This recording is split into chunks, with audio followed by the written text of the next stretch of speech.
Let's go. Welcome to Dog Days. Welcome to Dear Dog listener. Days. Oh shit. We just said welcome to Dog Days 3 different times. Let's each give it a try and then we'll vote on which one's the best. Since right. Ben's not here. All right, Brandon. Okay. Bienvenidos a Dog Days. Shane.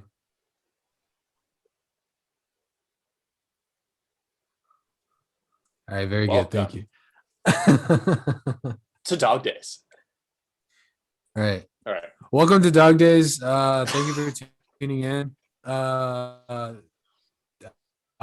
Today's date, but that's not how podcasts work.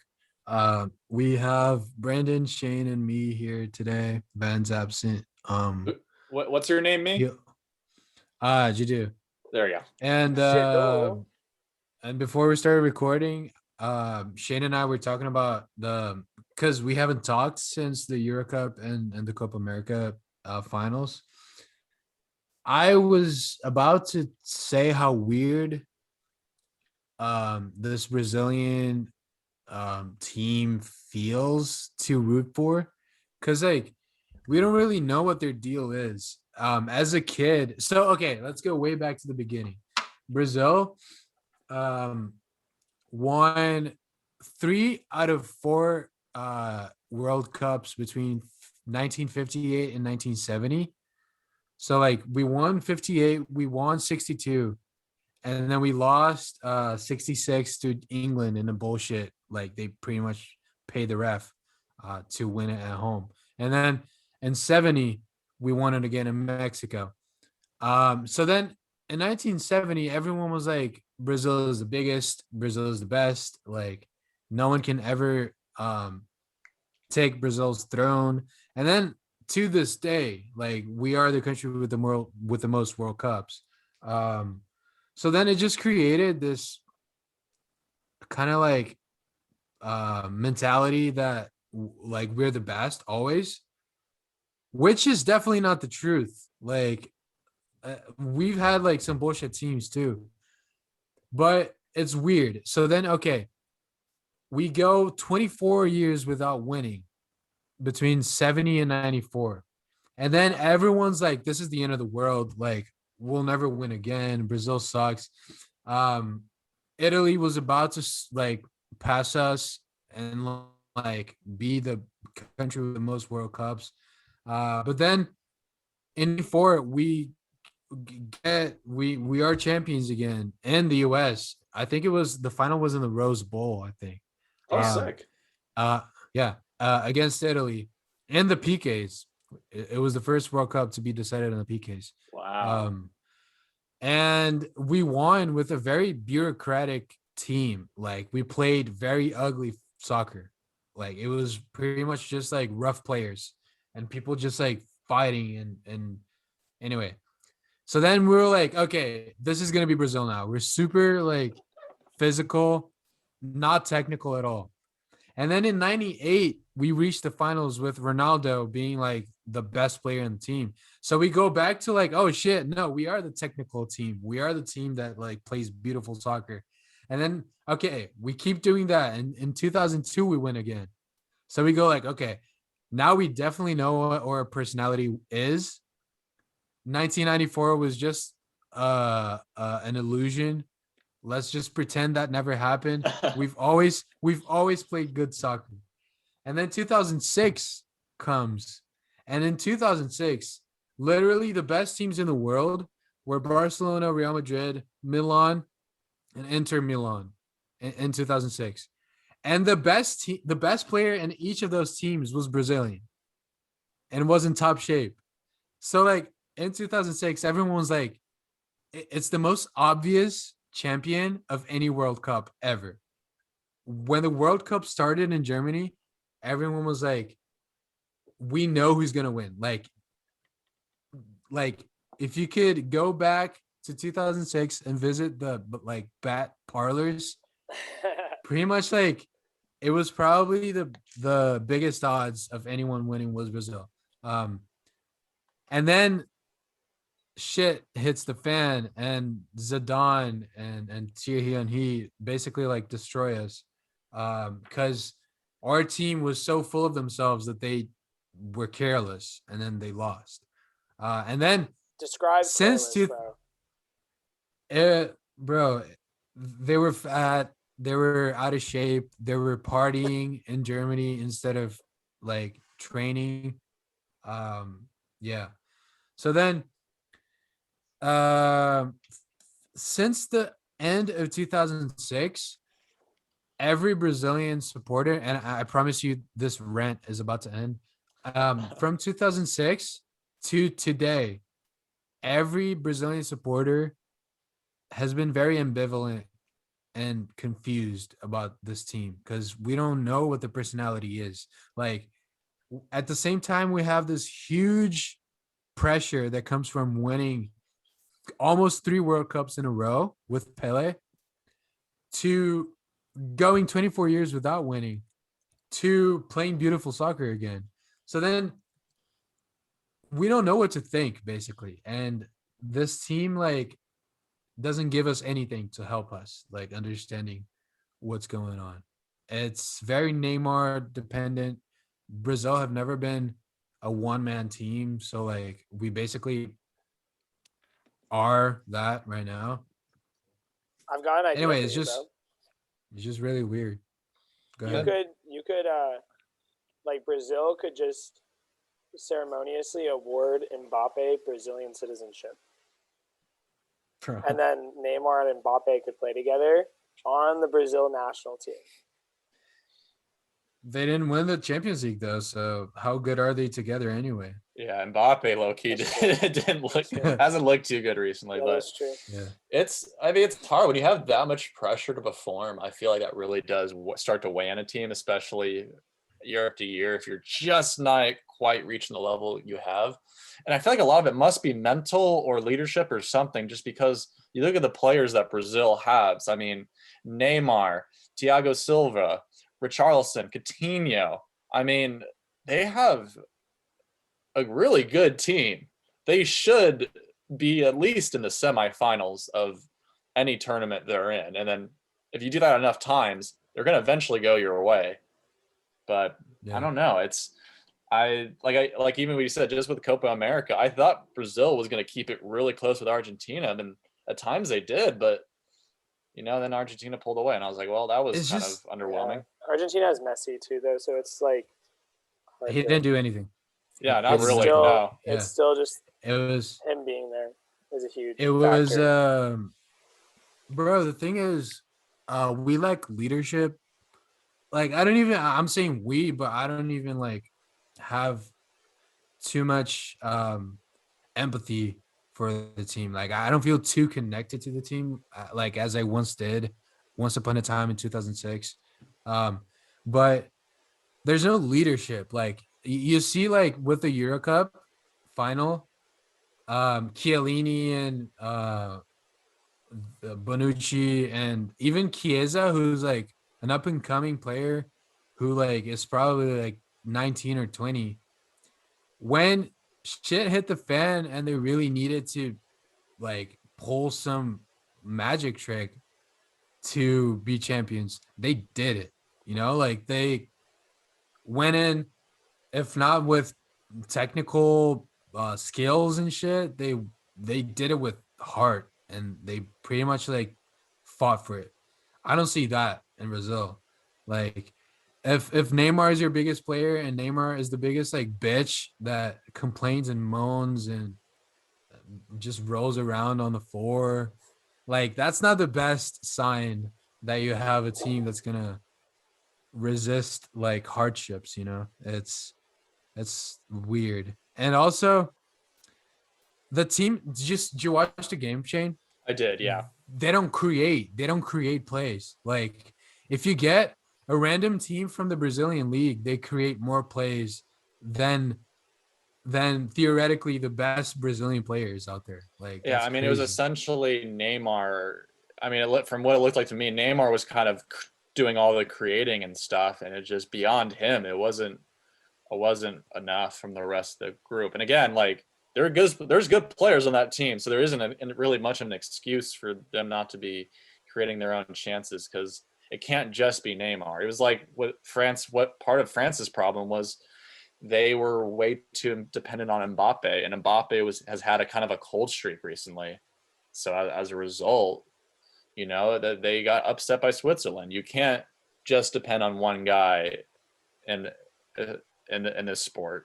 You might make it past the elimination stage, but you're not going to get all the way. You need the teams that'll destroy you are the teams who can attack you from every angle, every side, and just are relentless. And that wasn't them that time.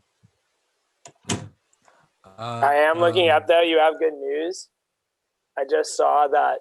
I looked this up right now. That Brazil, right before COVID, there's the Under-17 World Cup, and Brazil won that in 2019. Yeah, so that's pretty promising for your young talent.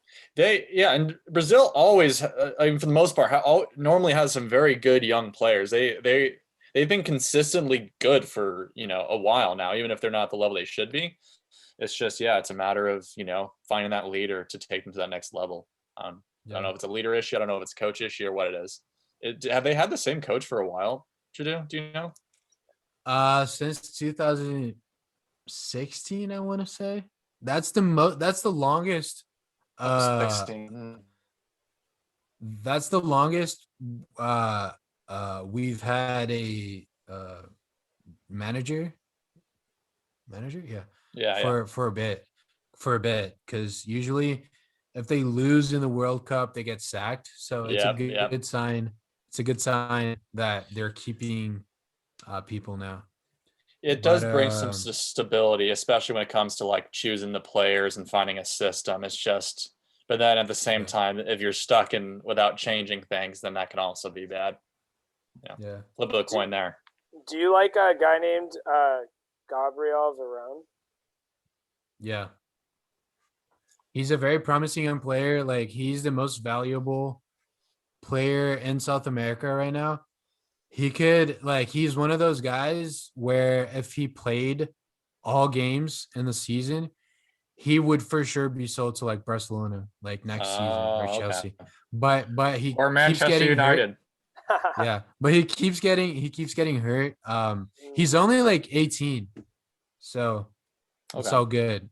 He'll have time to. But he just played a few minutes in the game that I just watched. Sick. Yeah, bro, we just sold our best left back to Roma. Damn. Jose Mourinho strikes again, taking Jadu's players. Yeah. Fuck. It's gonna be rough. The Jose Mourinho drama show in Roma is going to be absurd, and I cannot wait for every second of it. Yeah. It's gonna be sick. I thought I just saw that Roma had a game recently where they either just destroyed someone. Yeah. Or got destroyed. I forget what it was. No, they did the destroying, but it was like a preseason game, so I wouldn't read too much into it. Gotcha. And really? I see it here now. It's Roma versus Monte Catini. I don't even know what team that is. I mean, that could be one of the Italian teams. They won 10-0. Yeah. I mean, also, that could have been one of the lower division teams, too. That could have been the B division, and they're just having a scrimmage and trying out new players. I wouldn't read too much into that. It's still just crazy to see that number. Don't worry. You go ahead. Sorry, go ahead. No, you go ahead. I was going to say, don't worry. With Jose Mourinho at the helm, they'll be parking the bus and winning 1-0 games in no time. Don't you worry, Brendan. Yeah. Yeah, how about them Bucks, huh? Oh my God, bro! I didn't even know there were more than 100 people who lived in Milwaukee. They were all in the building. Was what it was. That whole town was actually there. I was gonna say, I think every single person and baby that lives in Milwaukee was standing outside for those drone shots. Nah, bro, the whole state was there. Bro, I was thinking about that because,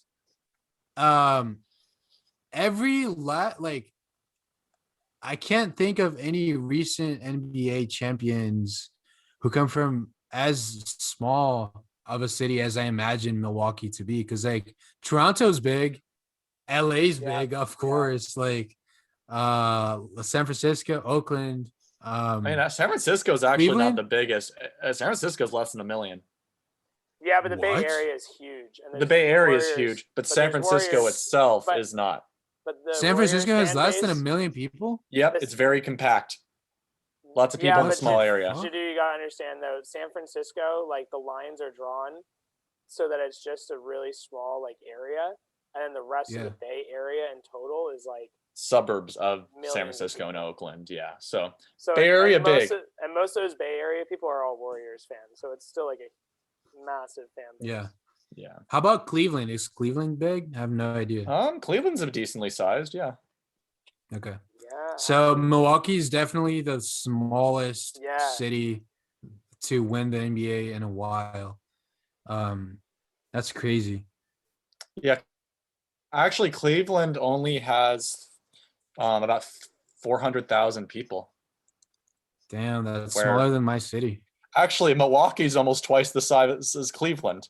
So Oh, Cleveland actually was the smaller city. All right. Honestly, because that was pretty crazy when Cleveland won too.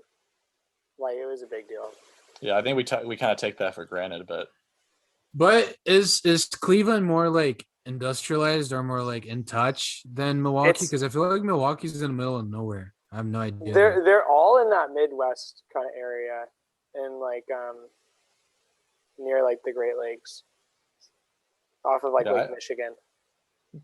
truthfully, dude, I don't know much about the area, but I mean, there's lots of pretty pictures of Milwaukee. Might be fun.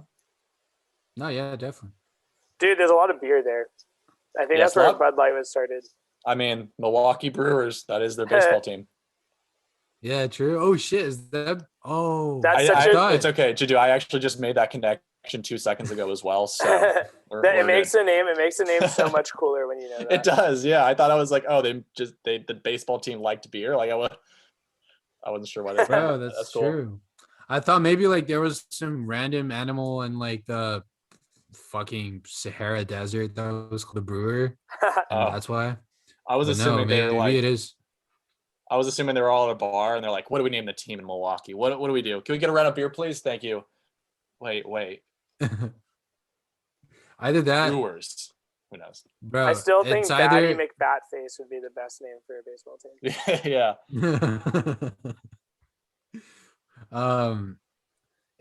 What's the, because I was gonna say you could call your team the Brewers either if you really like beer or coffee.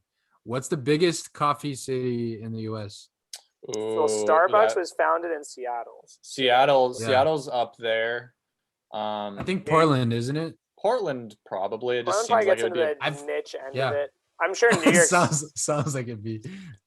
New York City for sure. Yeah. Washington feel like- D.C. I feel like I don't know why. I feel like I've heard about Portland being a huge coffee town. So we could have the Portland Brewers also. But bro, Antetokounmpo, Dude, he's such a beast. he's one of only like 5 people to score 50 plus points in an NBA final. Like I think like in That's the crazy. last game of an NBA final, he is, along with like Michael Jordan and some other dude that I forgot, the only player to ever win NBA Finals MVP, season MVP, and Defensive Player of the Year in the same That's- season. That's Jeez. that's domination, bro. That's Bro. ridiculous.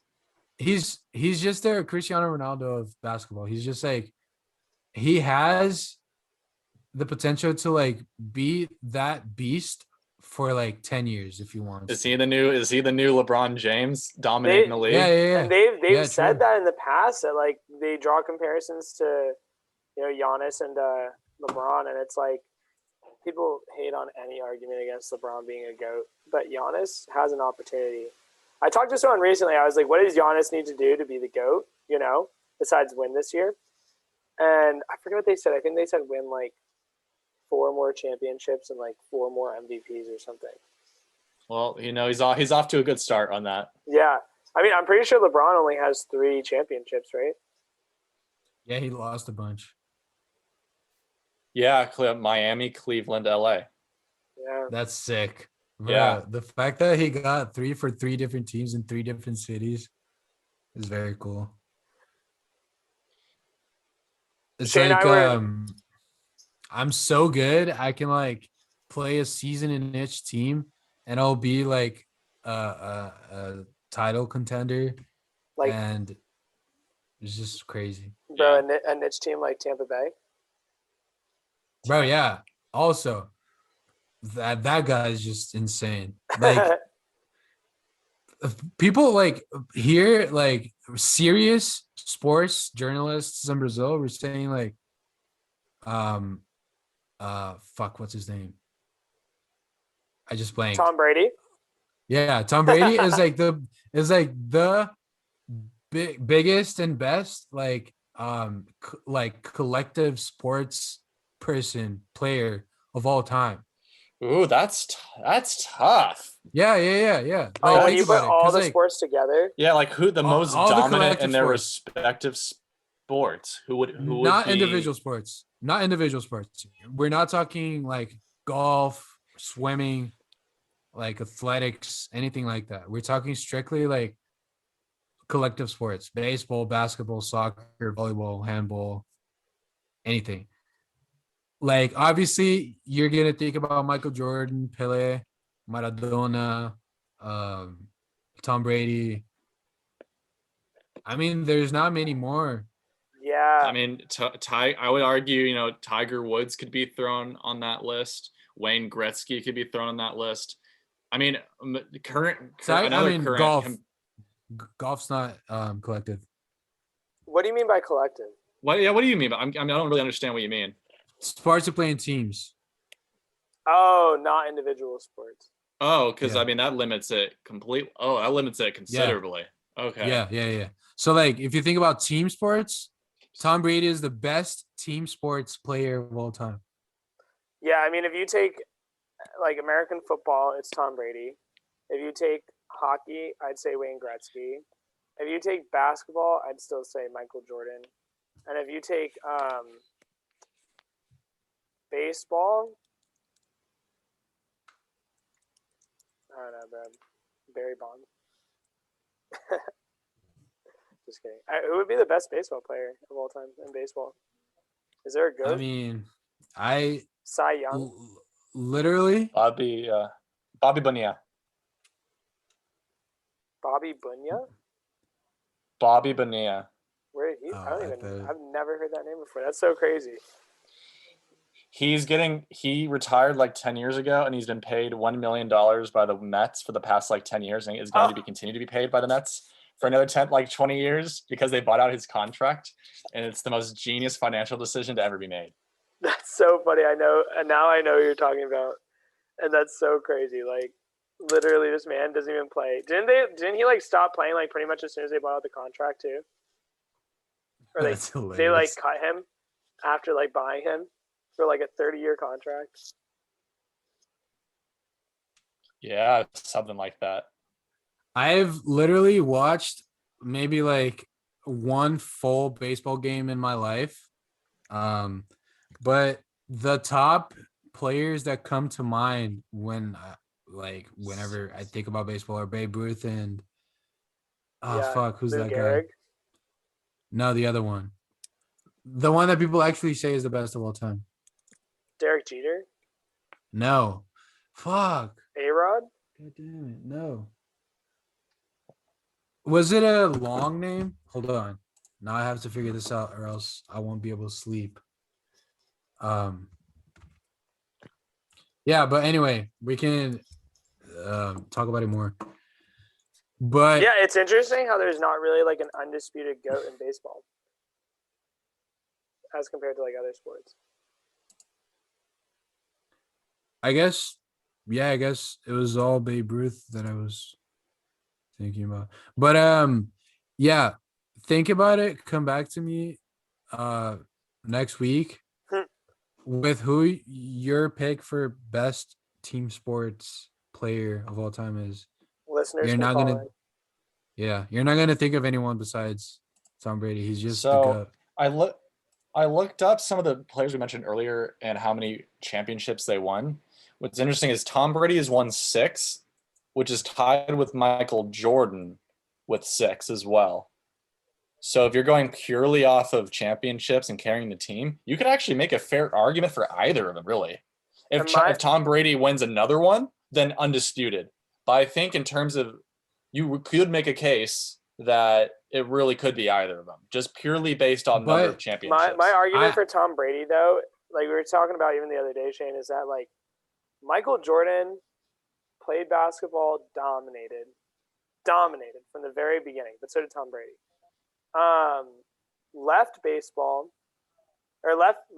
Played basketball, dominated, left basketball, came back, dominated again, and then retired at his peak. He retired after winning a championship, right? If I'm not mistaken. And then, and like we were talking about the other day, like Tom Brady could have retired from the Patriots, with his 5 Super Bowl rings and said, like, look, I'm a GOAT. Like I made this team a dynasty. Like we've been dominant for 15 years. Like we're a team that you can literally never write off as Super Bowl champions every single year just because I'm on it. And then he could have retired there, but when he went to, like you said, the most losing team in the entire NFL and won them a championship with the worst team theoretically in the NFL. He went to the worst team, and his first year on the worst team, he wins a Super Bowl. Yeah. And again, you could. It silences also. Sorry, just one more thing. It silences like any argument too, because there's a large argument around like, well, is it Brady or is it Belichick? And not that Belichick isn't a great coach, but it's like, it's Brady. That is true. I think, but you could also, devil's advocate. It wasn't like it was just Brady and a shitty team. It was Tom Brady with a really stacked Tampa Bay team that went all in and had one of the best defenses in the league. That is, but the Bulls and the defense destroying the remnants of the Chiefs' offensive line is truly what won them the game. And that's not the takeaway from Tom Brady. No. I think you can make a case for either two. The fact that Michael Jordan left, came back, and it was just as dominant, I think is equally as impressive as Tom Brady leaving for Tampa Bay. I think you can make an argument for both. And again, I don't particularly follow basketball or football that closely, so I'm pretty neutral on this subject. But I think it's a very interesting case here. One thing I find really interesting about football, but literally every sport in general, beyond like luck being a factor, obviously, almost like every champion of any sport, like there is an injury factor that goes into it too. You know what I mean? Like if you look at like when like the Raptors won their when they won their NBA championship, not to like discredit them because I don't think you can discredit any team for injuries. But like they were playing against Golden State Warriors with what? No KD, no what's his name? With the insanely good like shot, not Steph. Klay Thompson. I'm pretty sure Klay and KD were both out, and I can't remember if like I don't think Steph was 100% either. And it's like injuries were a huge factor. Yeah. And people like say that all day, especially here in the Bay Area, about like, oh well, like we weren't fully healthy. But I feel like it is so crazy how many like sports championships are kind of decided almost more by injuries than like the better team. At the end of the day, it's all the factors have to go your way. You have to be the better team. Sometimes things just have to work out for or against you. Sometimes the best team doesn't win. Though.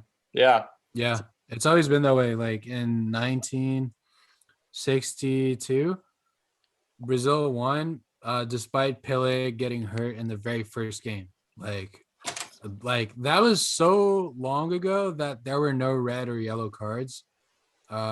So people could just like beat each other on the field and it was okay. So then someone beat Pelé on the first game. He was out for the rest of the World Cup and Brazil still made it. But then like, anyway, it's stuff like that really decides who's the champion and who isn't. Like, it's kind of a relief to think that it's always been that way because at least we're not getting lower quality entertainment. Like it's always been this way. Yeah, I mean, the unpredictability is what makes it half the reason why it's fun. If the expected team wins every time, when sometimes it happens, but when it doesn't, it makes it exciting. Like, who would have thought it would have been Milwaukee versus the Phoenix Suns in the NBA Finals? No one. People would have laughed. People were betting on the Lakers to wipe the floor with the Suns, even though the Suns were the first overall team. And the Suns made them look silly. That's crazy. And were there injuries on the Lakers? Yes. But good teams overcome. And that's just how it goes sometimes. So, right. Guys, I know we're probably going to record for a bit longer, and this has been a really good sports conversation, but I also just wanted to bring up the fact that we might be getting our fucking eardrums blessed before this weekend by new Kanye West. Oh. Wow. I thought you were about to sing a song. Yeah, I can sing a song. Ears blessed by me. I've heard you sing in Uber rides. It's a lot to hear. This dude was singing Christmas songs earlier, dude, and I was like, "Hey, it's July. You better calm down now." I literally wasn't even doing it intentionally, too. I was just like, started humming, and it was like Christmas music. Yeah, he just sees me above the light, like close the laptop and like just glaring at him. Bro, I'm very excited about this new Kanye album because me too. It's been on the works for a while. It's been delayed. Like, wow. Like I think it was supposed to come out like in 20. When did the last one come out? Like 2018. Jesus is King, yeah. Or Jesus is King or Yay? I have no idea. I didn't listen to Jesus is King at all. And Yay is like 5 songs long. I think this is the first big project since Life of Pablo. And I listen to Life of Pablo every week. It's 2021. It's the middle of 2021. That fucking album came out 5 years ago. That's impressive. I listen to the Life of Pablo every fucking week. It is a very solid album. I do agree. Yeah.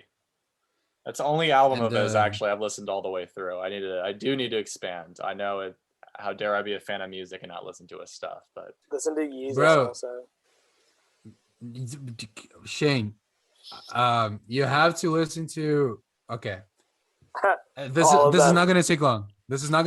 I'm just gonna give you a quick guide to Kanye's discography. All right, I'm ready. The very first one you have to listen to, is it Graduation or College Dropout? I forgot. I think it's anyway. You have to listen to Graduation and College Dropout. Okay. It feels rude to say skip Late Registration, which is the second one. Just because there's like 2 or 3 bangers there. But Graduation, Gold College Digger, Dropout. Gold Digger on Late Registration. Yeah, and Late Registration, there's like Gold Digger, like Diamonds from Sierra Leone, like some bangers. But the overall album of Graduation and College Dropout are fucking sick, and they're like a different era. They're like, you listen to it, you're transported back to like end of 1990s, beginning of 2000s, like rap. Gotcha. It's so cool. Like you actually hear Kanye rapping and like doing rhymes and shit. It's so sick. Yeah. The other cool thing is too, like Kanye has such a wide range of discography that everyone could probably, even if you haven't listened to every Kanye song, like you could probably still name like 5 to 10 Kanye songs just off the top of your head, which is more than most other like artists. But when you listen to like an album all the way through, like he has albums, like all of his albums are usually like over an hour long, like usually over 10 songs long.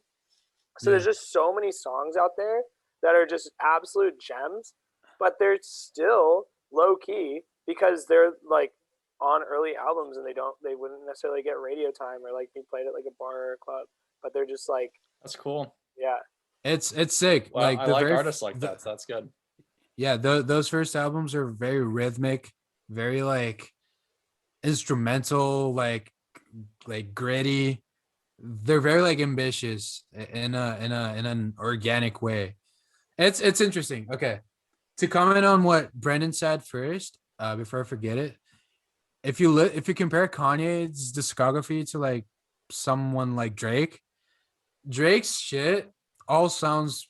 I'm not gonna say it all sounds the same, but it sounds like familiar. Yeah, and some bands do that. It's okay. Drake is always keeping up with like what's going on already. So like if trap is big, Drake's gonna release like a trap record. If like singy like R&B like records are big, then he's gonna drop like an album where he sings a lot. Kanye just like invents atmospheres and kind like genres of music. It's so sick. You can divide Kanye's like discography in three parts. There's like the very early stuff, which is like rhyming and like doing like actual rap.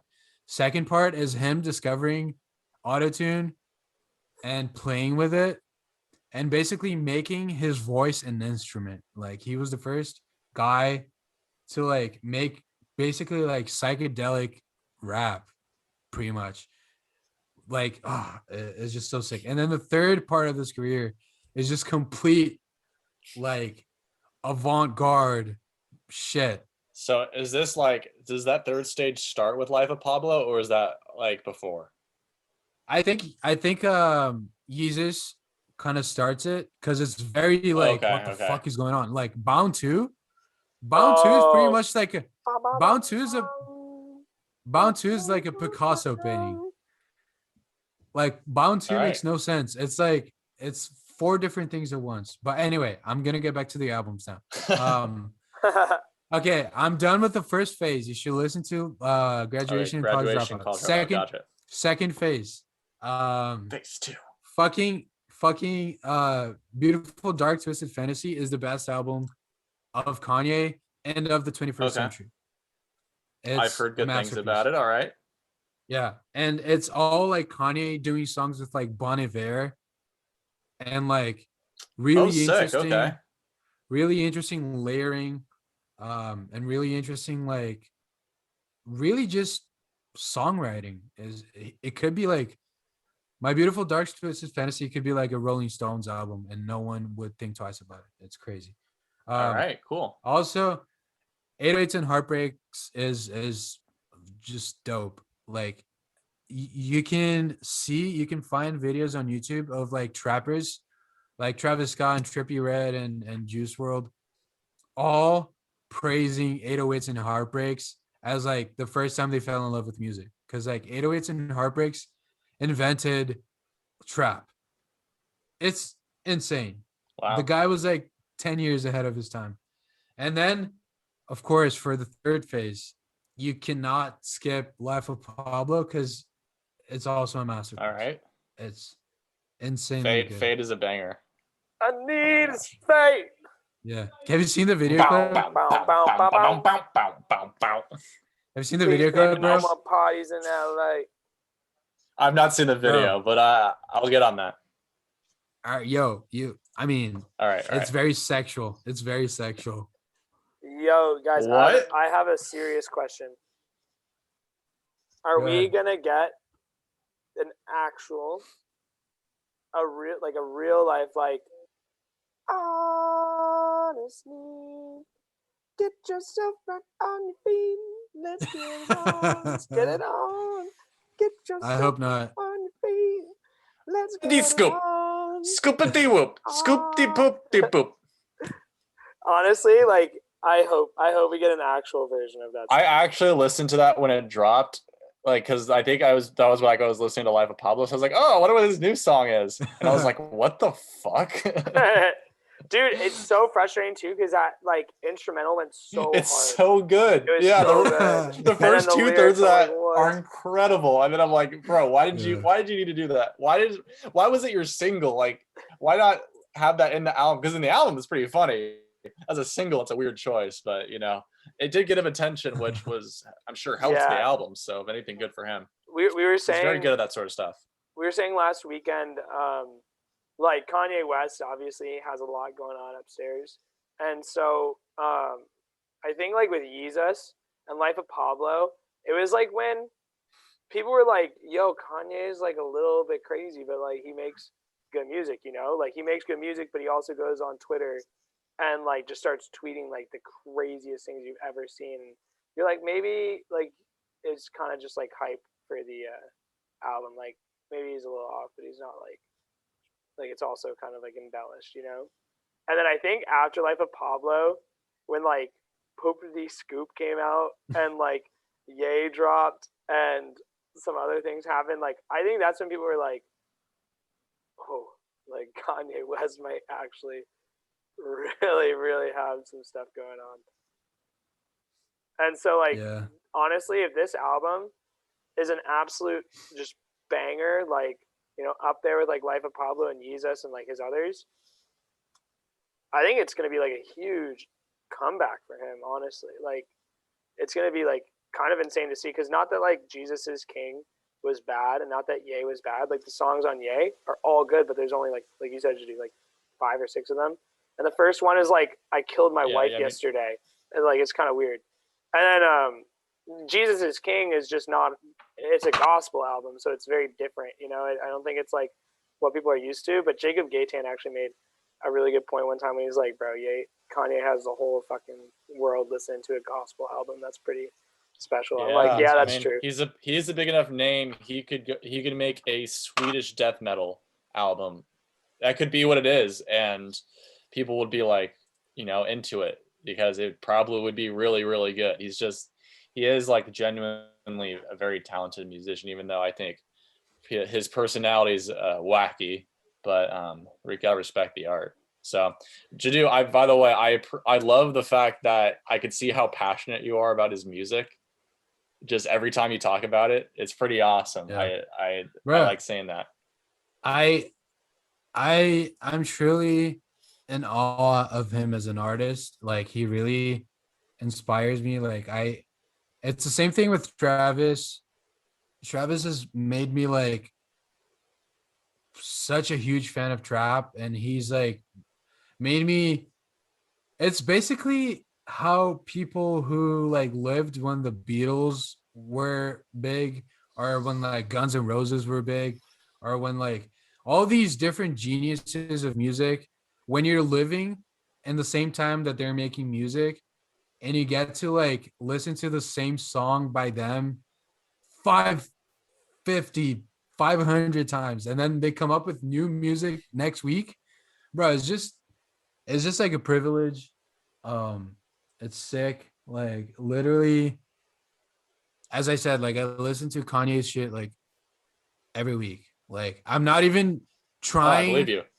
I'm not even like, I might be taking a shower and I'm not even thinking about music at all, but then I start like singing Runaway, or I start singing Ultralight Beam, and then I end up singing and then I end up singing the whole like first half of Life of Pablo after that. Yeah, Ultralight Beam is one of the best songs I've ever heard. Like genuinely, like it's just beautiful. And the closer of that album, whatever that final song is called, is also really, really good. Yeah, I have 7, 5, 6, 7, 8. Go ahead. I was gonna say too, this, you talking about Kanye is what I probably sounded like last night. I threw on the that newest Arctic Monkeys like weird piano album, and I was just like, you know, just ranting about how like this is the true masterpiece of the album, and this is why when he talks about space, that's like listen to the poetry of the words, and I'm sure that's what it sounded like. It was pretty funny in retrospect. But I mean, if music can make you feel like that, then that's one of the joys of life, man. And low key, like we can do a flip of this, you know, next week where I tell you exactly which King Gizzard albums to listen to, because there's 18. I still haven't listened to them all yet.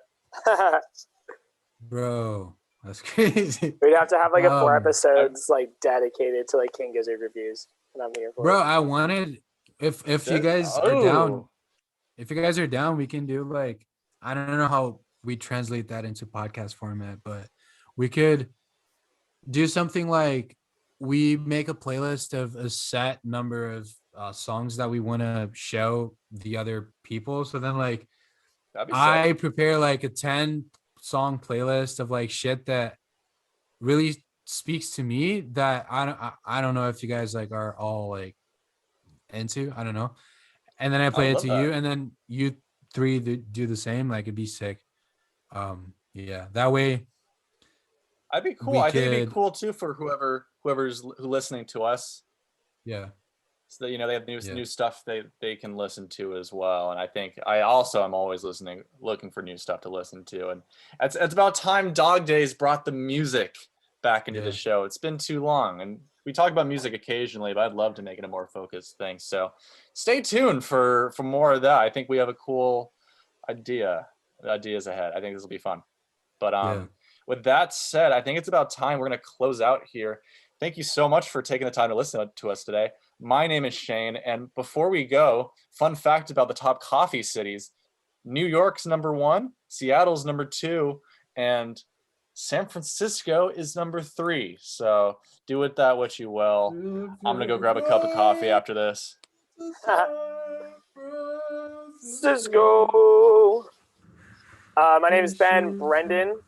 This whole time, never changed it once. And if you're listening to this, my personal piece of advice for you: if you want to just like live a really fulfilled life, every single morning when you get up, I want you to sit down and I want you to listen to every single one of Kanye West's discography, every album, every feature, every production. I want you to listen to all of it front to back in chronological order. And I want you to do that genuinely every single morning. It will make your life at least 10 times better. Boopity scoop. You'll take 20 hours to get out of bed, but So there's your and my name's Jadu. My name's Ben Jadu. Now it's not Jadu, but who knows if it'll be Jadu again anytime soon. And to close out the podcast, I wanted to say to our listeners what the 8 band posters I have up on my wall are. Ooh, Because let's see it. it took me a long time to figure out how I wanted to put them up. I can't really pull my computer out because it's connected to the things here, but I'll just say it to you. All right, let's run them off. I have a Travis Scott rodeo tour. All of them are tour posters. None of them are posters that aren't real posters. All of them are posters that they used on tours. Travis Scott, Young Thug for the rodeo tour. Metallica for a tour that they did in like 2017. Sublime for the Nice. endless bummer tour in 1995. The Beatles at the Shea Stadium in 1965. Jimi Hendrix Experience. I don't know what year that is. It's too small. Oh, Pop Music Festival. Pink Floyd at the Paramount Theater. I don't know what year that is, but it was a Friday, October 22nd. Kanye West, I think it was in Van Nuys. That concert. It's from a really long time ago because he's still doing like the teddy bear thing with that poster. And then Tom Waits, of course, to close out. He's my patron saint. I love the guy. Very nice. All right. Goodbye, dear listener. Good afternoon, good evening, and good night.